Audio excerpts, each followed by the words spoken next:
Year performance నాకు తెలిసి ఏంటంటే అండి, సరే ఇప్పుడు ఒక చిరునవ్వుగా చెరగని ముద్ర, ఒక పంచికట్టుగా తెలుగు ఆత్మాభిమానం, తెలుగు గౌరవాన్ని ప్రపంచ దేశాలు చాటిన ఏకైక వ్యక్తి స్వర్గీయ నందమూరి తారక రామారావు. అలాగే అదే బాటలో ఒక చక్కటి చిరునవ్వుతోటి ఎప్పుడు క్యాంప్ ఆఫీస్ దగ్గర నిలబడినా కూడా ఎవరు ఎక్కడున్నా కూడా ఏమయ్యా ఎలా ఉన్నావు, ఏంటి పలానా రాఘవరెడ్డి, పలానా ఇంకో పేరుతోటి పిలిచిన ఒకే వ్యక్తి ఆంధ్ర రాష్ట్రంలో వైఎస్ రాజశేఖర రెడ్డి గారు. ఇక తర్వాత సీఎంలని ఎందుకో ఆంధ్ర ప్రజలే చూడలేరు, ఎందుకు ఇష్టం లేదు ఎవరికి. ఇద్దరు ఒక సువర్ణ యుగం అయిపోయింది, వాళ్ళు చేసేసారు అది. ఈ రోజున ఇప్పుడు గంటాపదంగా చెప్పగలుగుతాం, రాజశేఖర రెడ్డి గారు కానీ రామారావు గారు కానీ పరిపాలించిన విధంగా ఏ సీఎం పరిపాలించలేదనేది ఆంధ్ర ప్రజలకి తెలుసు. ఇప్పుడు ఏమైంది, ఇక్కడ వచ్చేటప్పటికి ఏమైందంటే అండి,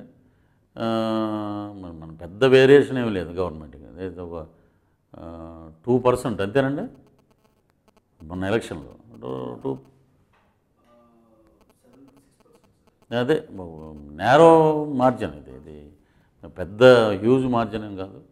సో వచ్చింది నమ్మకం, గవర్నమెంటుకి ఓట్లు వేశారు, నిలబెట్టినప్పుడు నిన్న మొన్న వనజాక్షి గారు తహసీల్దార్ ఆవిడ మీద దారుణంగా ఆమెను ఇచ్చేసి చింతమనేని ప్రభాకర్ గారు ఎమ్మెల్యే ఆమె మీడియా ముందు కళ్ళంట నీళ్ళు పెట్టుకుంటుంటే పేద ప్రజల యొక్క ఆస్తుల రక్షణ, పేద ప్రజల్ని మేము కాపాడుతాం, పేద ప్రజల యొక్క కన్నీళ్ళను తుడుస్తాం, మహిళల్ని మేము ఆదుకుంటామని చెప్పిన ఇంతమంది నాయకులు మరి చూడండి, మరి సాటి మహిళ మరి ఈరోజు ప్రెస్ ముందు కన్నీళ్ళు పెట్టుకుంటుంటే మరి ఏం చేశారనేది మీ విజ్ఞతగా వదిలిపెడుతున్నాం.